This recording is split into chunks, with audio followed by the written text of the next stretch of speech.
কুল্লু নাফসিন যায়িকাতুল মাউত, সমস্ত আত্মা, সমস্ত প্রাণ আল্লাহ তাআলা বলেন মৃত্যুর স্বাদ গ্রহণ করুন, মৃত্যুর স্বাদ গ্রহণ। কুল ইন্নাল মাউতাল্লাযী তাফিররুনা মিনহু ফাইন্নাহু মুলাকীকুম, আল্লাহ তাআলা বলেন হে নবী আপনি বলে দেন, ও দুনিয়াবাসী, মৃত্যু থেকে তোমরা যেখানেই পলায়ন করো না কেন, মৃত্যু তোমাদের সাথে সেখানে গিয়েই নিজেই মোলাকাত করো, সাক্ষাৎ করো। তুমি ডাকতে হবে না, মৃত্যু নিজেই আসো, মৃত্যু নিজেই আসো। আইনামা তাকুনু ইউদরিকুমুল মাউতু ওয়ালাউ কুনতুম ফি বুরুজিন মুশাইয়াদা, আল্লাহ বলে তুমি যদি এমন একটা বিল্ডিং বানাও, ঘর বানাও, যে ঘরটা অনেক উঁচা,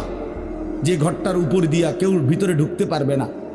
যে ঘরটার মধ্যে একটা ছিদ্র নাই, একদম আটকানো, তো এরকম একটা ছিদ্রবিহীন সুউচ্চ ঘরও যদি তুমি বানিয়ে